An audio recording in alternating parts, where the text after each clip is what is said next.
Yo, what up guys, I'm Sammy and welcome back to the Soul Drop, and this is my performance review of the Li-Ning Ultralight 2025. So this shoe is called the Ultralight, so I thought maybe it's probably gonna be light, but I was, bamboozled a couple of times by, you guys remember the, what was it called, the Crazy Light Boost? You know what I mean? Or the Crazy Lights? They're supposed to be crazy light, but they were actually pretty heavy, you know what I mean? So I was like, oh, Ultralight, we'll have to see on that, but yeah, this is the lightest hoop shoe that you can get right now. I guess aside from the Gammas, but I haven't been able to get a pair of those, and also those are really hard to get, and also if you can get it, it's really freaking expensive. This is way more affordable. I got it from Kickzone and it retails for 150 bucks to like 160 bucks depending on the colorway on their website. So if you guys do want to cop it, try to leave in the affiliate link in the description box. If you do choose to get this shoe, it does help me out if you buy it through the affiliate link in the description box.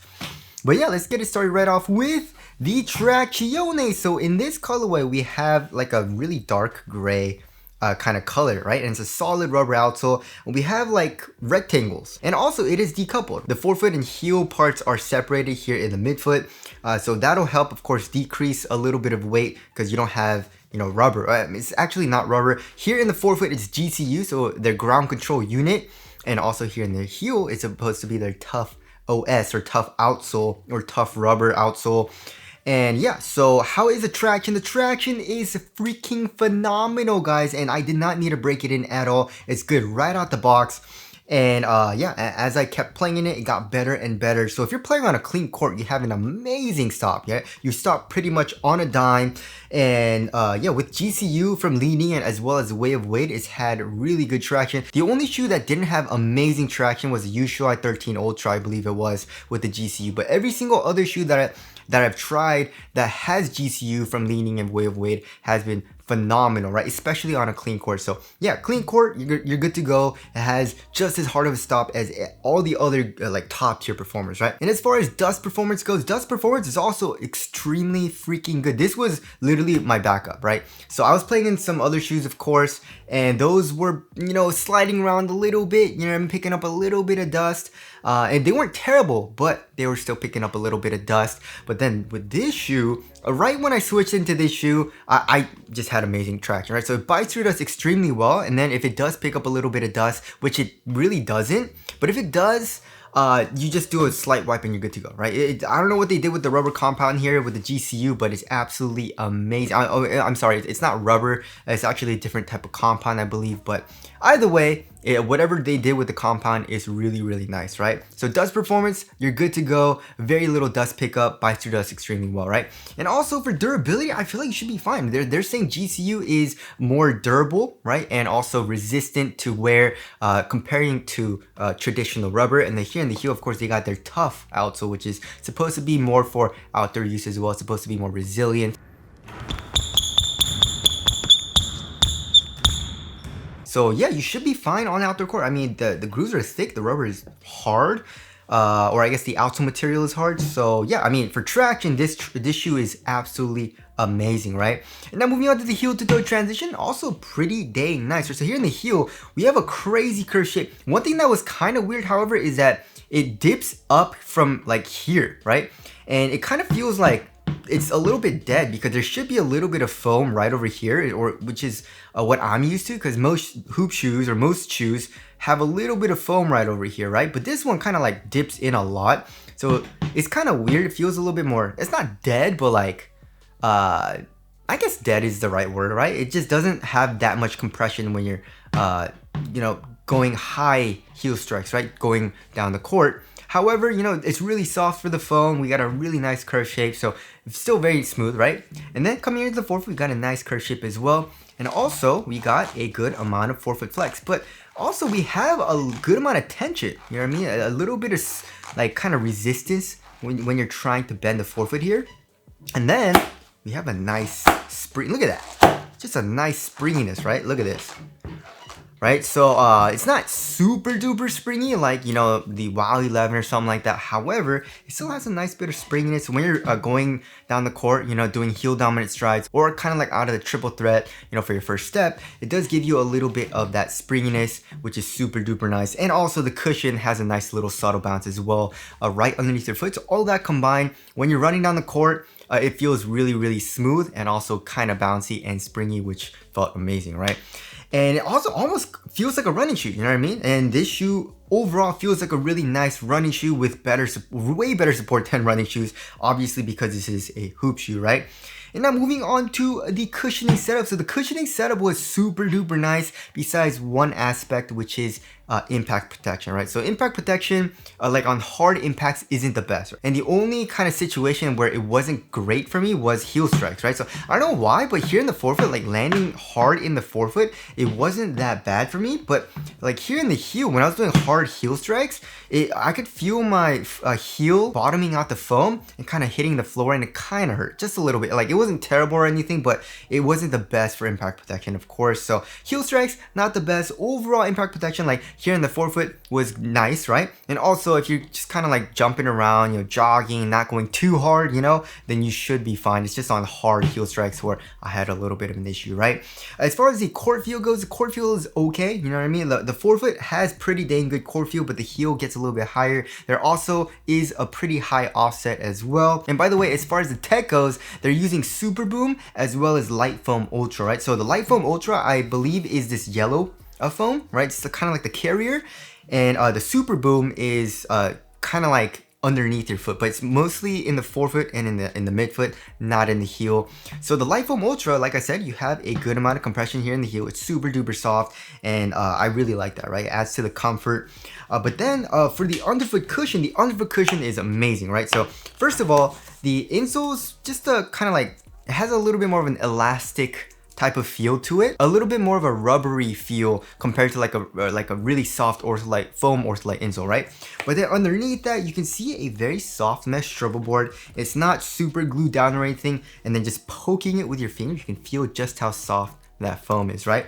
So then of course here in the heel, you can see that it's yellow, so I'm guessing it's still the Light Foam Ultra and the heel, right? So maybe that's kind of the problem, where it's a little bit too soft, maybe, you know what I mean? But yeah, when I was doing hard heel strikes, like I said, not the best, but overall, still, if I'm just like kind of running down the court, it wasn't that big of an issue, right? But then of course, with the white foam right here in the midfoot as well as in the forefoot, I'm guessing is Super Boom.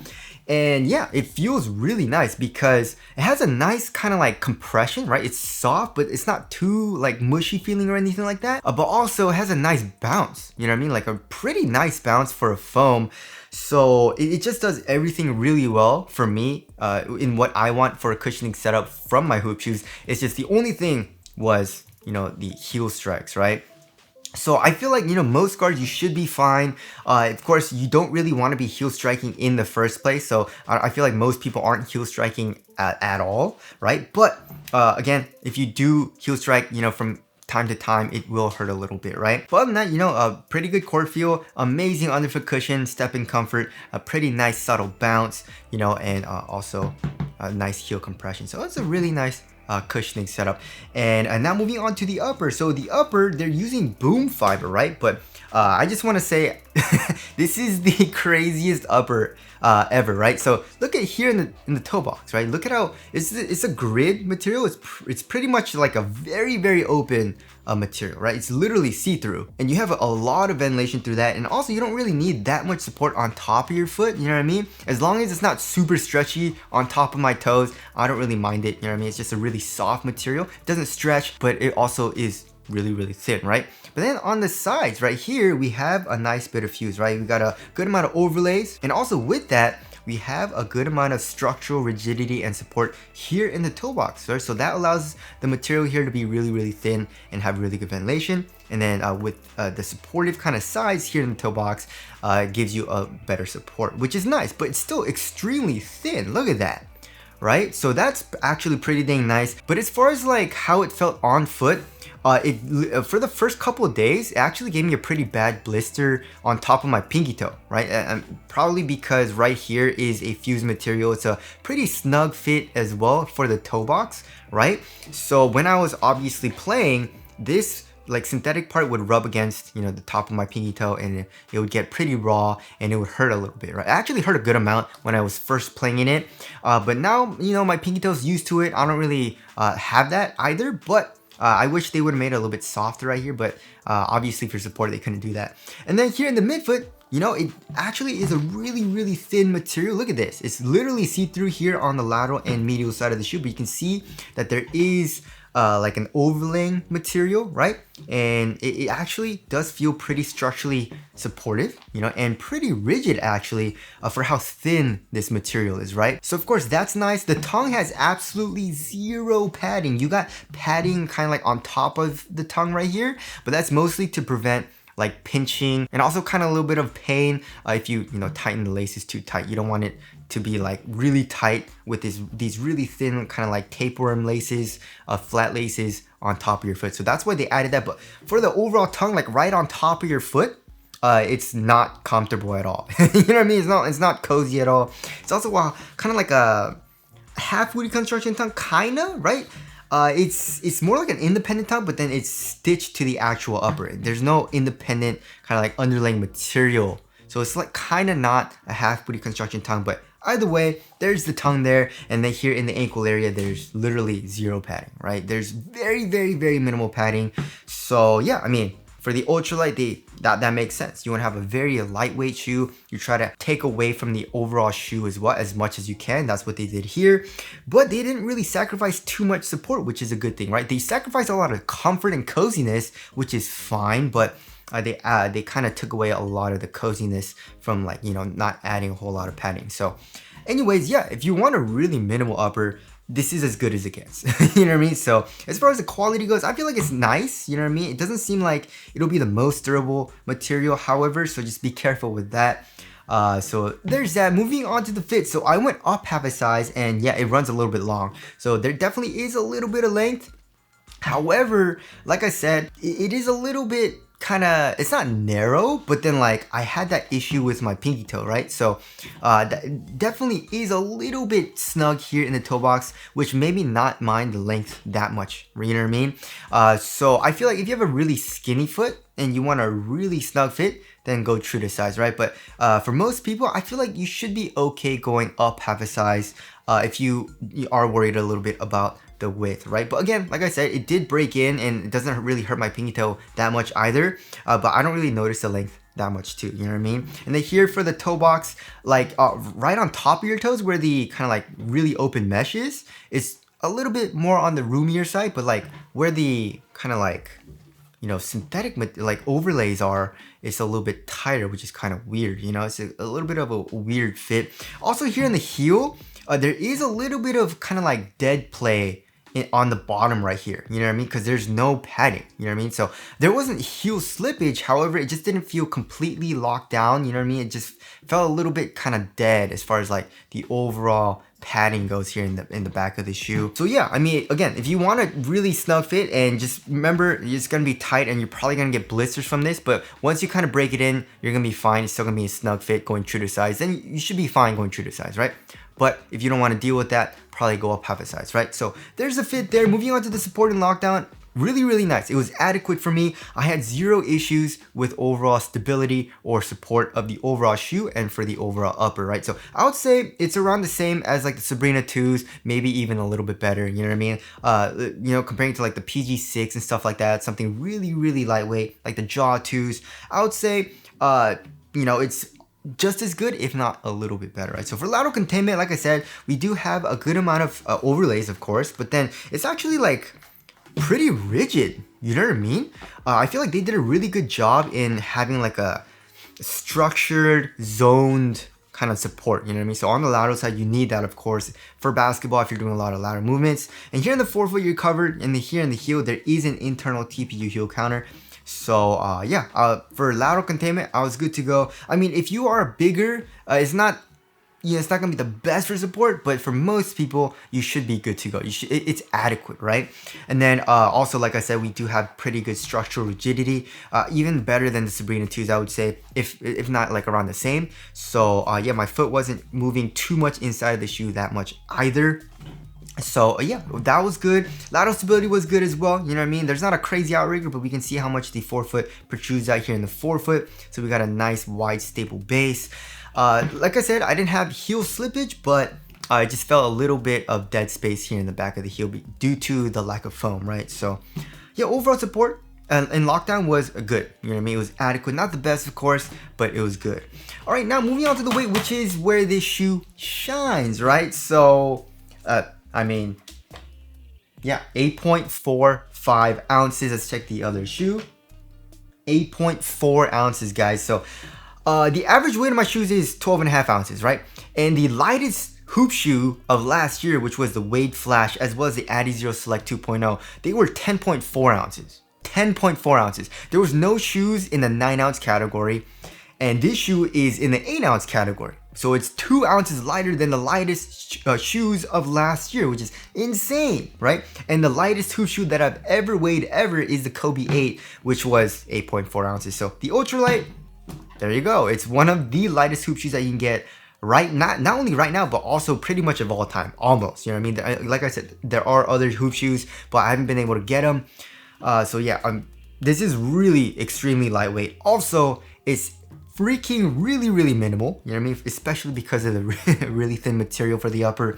But also it's really responsive, you know what I mean? Like I felt really quick playing it because the traction is so dang good. The cushion is nice and bouncy and responsive, you know what I mean? But also really comfortable, you know what I mean? Like it's a comfortable ride, but still has nice kind of bounce and comfort, which is really nice for a cushioning setup. Again, not the best for heel strikes, but there you go. And then the supporting lockdown was great for me, you know, it's adequate. So yeah, it was a really nice feeling hoop shoe. Like I said, it almost feels like a running shoe. You know what I mean? Like a running shoe where it's like really comfortable. Like the Epic React, you know, it has a nice bounce, really nice cushion, and also really thin upper, right? But with, of course, really good support, you know, way better support than running shoes, which is nice, you know what I mean? So there is the weight there. Moving on to the ventilation, yeah, this is amazing. One of the most well-ventilated hoop shoes that you can get right now, right? Aside from the Wade Flash with like the mesh material, right? And now moving on to the aesthetics, it grew on me a little bit, you know what I mean? It's still not the best for the design, you know? I mean, we got the plastic grill, which is supposed to be for stability, which is, you know, it's just caging the foam here, so you have a little bit more stability, of course. But yeah, not a huge fan. I also don't really like how it says ultralight on the medial side, but I feel like it looks okay, you know what I mean? So tell us what you guys think of the aesthetics down in the comment section below. So wrapping things up, yeah, this shoe is freaking amazing, you know what I mean? If you're a guard, and you want the lightest hoop shoe, but you don't have to worry about support, and you also want really nice cushion minus kind of like the heel strike problem, then this is an amazing shoe, you know what I mean? For 150 bucks, I definitely feel like it's worth it. One thing, of course, I am worried about is durability, right? So the outsole seems fine for durability if you're playing on an outdoor court, but the cushion, as well as, you look at all the crease marks for the cushion, first of all, you know what I mean? But also the upper doesn't seem super durable, even if you're playing on indoor court, right? So just be careful with that. It doesn't seem like it's gonna last the whole season.